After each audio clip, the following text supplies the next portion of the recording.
And notice here also, and how you left your father and mother and your native land and came to a people that you did not know before. And then it's actually a blessing, a pronouncement of blessing here. May the Lord repay you for what you have done, and a full reward be given to you by the Lord, the God of Israel, under whose wings you have come to take refuge.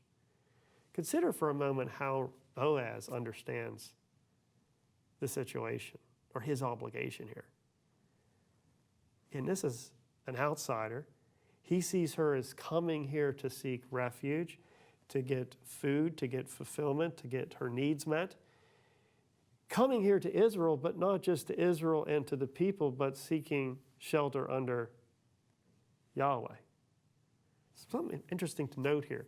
When Ruth comes back, she's not just this independent entity moving about. She's actually placed herself underneath the authority of the people of the land as well as God. Remember, your God will be my God. So this isn't just simply a floater or a wander around, but she's someone that is from the outside. It's a foreigner, but she is coming here seeking help.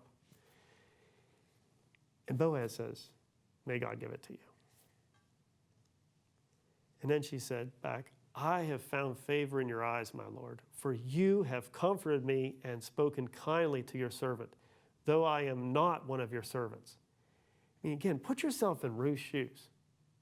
You come back, you're new land, new people, and she's not so sure, is it going to be safe out there? I'm going to go out and I'm going to glean, but is it going to be safe? Is it going to work out okay? I'm going to seek someone who shows me favor. And lo and behold, here she is. She receives it. The first field she comes to. She just happened to end up here. Well, God's at work. And she's overjoyed and responds back to him. She really appreciates how he is speaking to her. Then again, compare this back with verse 2. Favor. She was seeking favor, and now what has she received? Favor. She got favor. And one other thing to note here, you don't see in the English translation, but from the Hebrew, Ruth refers to herself as a shifcha, a lowly servant, a foreigner, assume that she has no rights. That's how she's presenting herself. Yet Boaz is showing kindness to her, which further shows his character. She's saying, look, this is my status. I'm an outsider. I have no rights. But you're showing kindness to me. So this becomes important with light of what we're going to see in chapter 3, of how she understands her status at that point. Then the story just keeps getting better.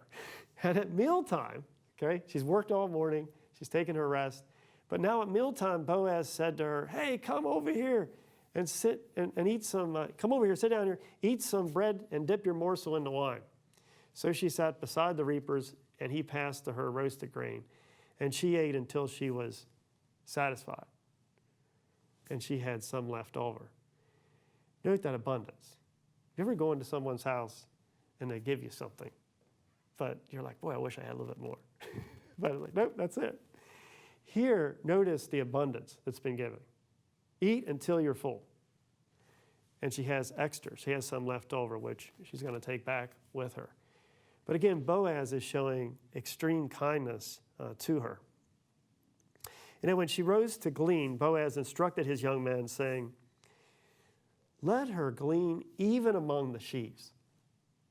This wasn't required by law. This wasn't expected. But he's saying, go even among the sheaves and glean there. And do not reproach her. Also, pull out some from the bundles for her and leave it for her to glean. Do not rebuke her. Give her some extra. Yeah, good day today for her to gather some grain. So again, this shows Boaz's actions. It reveals that he knows Yahweh's law, he observes it, and he goes beyond what is required. So he just keeps adding on to this. He wouldn't have to do that. But isn't it great to meet someone who goes above and beyond? I mean, it's great to meet someone that just meets the law, but it's really special whenever you experience someone that really cares about you. Like, you know what? I see where you're at. I'm just going to bless you. And that's Boaz's attitude here. And talking about the different laws, I think 3 backdrop laws would be in mind here. So let's take a look at each of these. Leviticus 19, 9 through 10, Leviticus 23, 22, and Deuteronomy 24, 19. So first, Leviticus 19. When you reap the harvest of your land, you shall not reap your field right up to its edge, neither shall you gather the gleanings after your harvest. And you shall not strip your vineyard bare, neither shall you gather the fallen grapes of your vineyard. You shall leave them for the who? The poor, and for the who? The sojourner. Why? Because God says, I am the Lord your God. You do this because I said to do this. This is a way of taking care of those who are destitute. And they can come and get their food. Leviticus 23, 22. And when you reap the harvest of your field, very similar statement here, you shall not reap your field right up to its edge, nor shall you gather the gleanings after your harvest. You shall leave them for the poor and for the sojourner. I am the Lord your God. Here's a picture of a field that's been harvested. You can see, and there's a little bit left, right on the edge, that the poor, the sojourner can come, collect the crop from there and take it for themselves. So this is a great illustration of what that would look like. Also in Deuteronomy, it says, when you reap your harvest in your field and forget a sheaf in the field, like a whole bundle, you can't go back and get it. It's like, oops, I missed one. Nope, you leave it there. That shall be for the sojourner, the fatherless, the widow, that the Lord your God may bless you in all the work of your hands. This really shapes our attitude and how we live our life too. That we live a life of faith, trusting in God's provision for us and not trying to be greedy and take every last bit. This reminds me of a story. I grew up on a farm, and my father was helping a neighbor who happened to be an atheist. But this neighbor was known for being greedy. So after my father went over and helped him harvest the field, brought his equipment over and took the corn crop off, he noticed that the neighbor went out with a bag and was plucking every little piece of corn that was left, every ear, sticking it in a bag and carting it off. And my dad said, actually the reverse of this, but he was kind of poking fun at him and said, you must believe in God. He said, what do you mean? He said, well, you must believe that God provides for the birds and the animals. He said, because you're not leaving anything behind for them. So it was kind of the reverse of this. But the point is, you should be leaving things behind for the poor and the widows, those who are down in life. You have a responsibility to care for them. I think that's something that really comes out from this section of Ruth, is our responsibility. I think that's a good takeaway, is our responsibility to not just hoard everything up, but from the abundance that God has given us, to let that flow over and help others that are in a bad situation. We need to do that.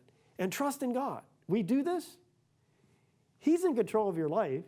He'll bless you. You'll have what you need. Don't worry about that. Trust Him. Do what you're supposed to do in loving your neighbor.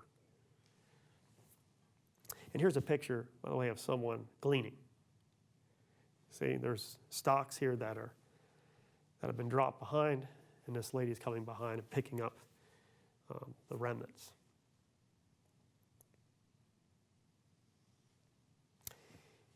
Here's another picture of a harvest going on in Israel. Ladies here cutting down the grain and putting it into piles that then later they would go and collect and bring into the threshing floor. And here's an illustration of a sickle blade that had been used at the time of Ruth. Now this one dates to the 9th to the 8th century BC, about 200 years after Ruth. But it gives an idea here of what the type of instruments they would use to cut down the grain. There's also, this is made out of metal, but there's also one that they would use flint and take flintstone and carve it and stick it into pieces of wood and then use that to cut down the grain at an earlier time. But as they became, had the ability to use iron, they developed blades like this. And then Ruth took what she had gleaned from the field that day, because she worked the entire day, and then in the evening she went and beat out what she had gleaned, and it was about an ephah of barley. Now, I hope to show you an illustration of this, but it's about 32 pounds. That's a lot of grain. Okay, and now think about this. She was going out picking these pieces up, right? And then she would bring them back and lay them like this lady here is doing, lay them on the ground, and then beat it with a stick to break the seeds off, the kernels off of the stalk, and then she would collect what was left behind and separate the chaff out. That's a lot of work when you think by hand. In our day, we have machines that do this very quickly. But by hand, one person picking up pieces, what's left behind, that's a lot. But also think about the fact she takes this and carts it the whole way back to the city. 32 pounds. Okay? I mean, no. That's, it's interesting to me just to think about carrying that for some distance. And today we think of having some type of a cart or mechanized way of doing it. But here's a picture of a lady carrying about that much. That's some serious weight there for someone walking the terrain there. So Ruth, what'd she do? She took it up and went into the city. Her mother-in-law saw what she had gleaned, and she also brought out and gave her what food she had left over after being satisfied. So not only did she bring back what she had gleaned that day, but also the meal that was prepared by Boaz and the workers there. She took back the extra. And Naomi gets to see this. In verse 19, and her mother-in-law said to her, "Where did you glean today?" I mean, where did you get this? You were looking to go out and find someone to have favored on. I wasn't expecting this much is the implied thing here, right? Like, where did you go today? And where have you worked? Blessed be the man who took notice of you. This is a lot. We can make bread. We can have food. So she told her mother-in-law with whom she had worked and said, "The man's name with whom I work today is Boaz." And Naomi said to her daughter-in-law, "May he be blessed by," look at this, "the Lord," using God's name, "whose kindness has not forsaken the living or the dead." Maybe we have a hint here that the perspective is beginning to change slightly, of where Naomi was when she came back. And Naomi also said to her, "The man is a close relative of ours, one of our redeemers." Now, it's not unpacked yet what she's going to say and what to do yet, but it's coming. Notice here the theme throughout the book of Ruth, that there's a theme on the word chesed, which is covenant, loyalty, faithfulness. It's translated here as kindness. The idea here is God has been faithful. See, that's why I'm saying this is slightly changing now from her view in chapter 1. This is covenant faithfulness. Who's been faithful? Naomi? Well, no, it's God being faithful to what he had promised. And she's seeing that. And she's seeing that manifest here in her daughter-in-law going out and getting food and bringing it back, and abundantly so. Next in verse 21, and Ruth the Moabite said, "Besides, he said to me, you shall keep close by my young men until they have finished all my harvest." And Naomi said to Ruth, her daughter-in-law, "It is good, my daughter, that you go out with his young women, lest in another field you be assaulted." So again, you see that danger that's a possibility if they go out somewhere else. You're like, this is wonderful. You're allowed to go back? Look how much you already have. You're allowed to go back and get more?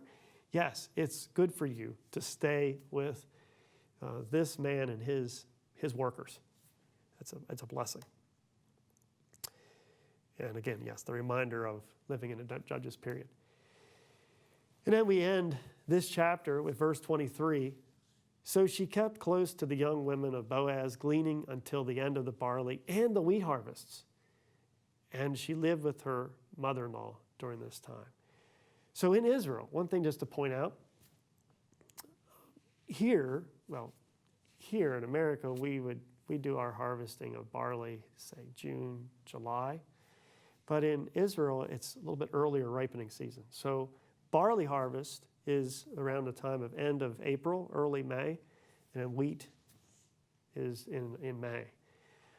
So just to give the idea of when this occurred. So over the course of about 2 months or so, she is going out and gleaning in the field of Boaz, and she's living there with her mother-in-law. So important chapter just to see how God is taking care of these. It's not fully understood yet, but you see now a glimpse of God's taking care of these two widows behind the scenes. It just so happened, right? No. God is working in their life and providing here.